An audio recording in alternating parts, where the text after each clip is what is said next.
Remember back to a time before the final shape, where the Destiny 2 community was all excited for a solar double fire grenade launcher, just for it to have the worst perk pool known to mankind.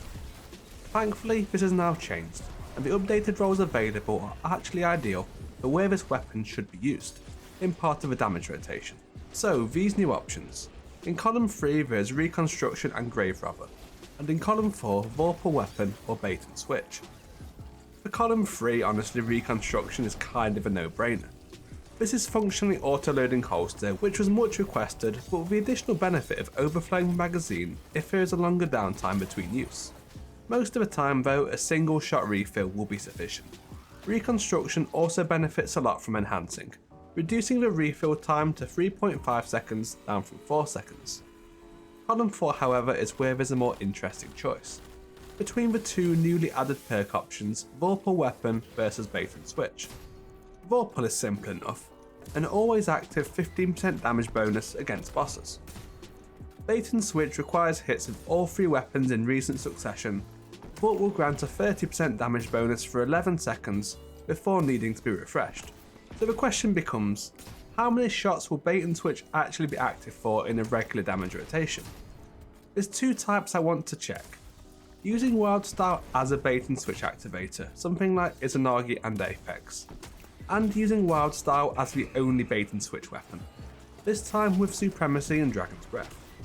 For the Apex rotation, the first 2 shots will not benefit at all from bait and switch, but the next 2 will. Afterwards in this rotation it will require a shot to reproc, then the next 2 will be active yet again. In a 30-second damage phase, this ended up being 3 shots with no buff and 3 shots with a 30% buff, the same damage boost as you would have if you just used Vorpal instead.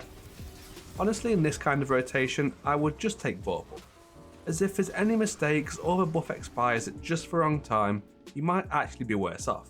But in a rotation with the only bait and switch weapon being Wildstyle, it's a different story, as you can proc it on the first shot instead. Using this alongside Supremacy and Dragon's Breath, 2 shots received no buff, while 5 shots received a 30% buff. In this case, the bait and switch role is reasonably in front of the Vorpal Weapon variant, enough to make it worthwhile even considering the ease of use of Vorpal. But for an overall suggestion for which to go for, I think I would probably sway slightly towards Vorpal.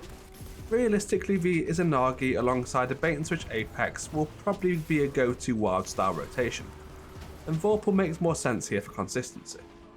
Or honestly, just keep the first good roll of Eve you get. As long as it has reconstruction and spike nades, either of these 2 perks are perfectly good to go. Thank you for watching.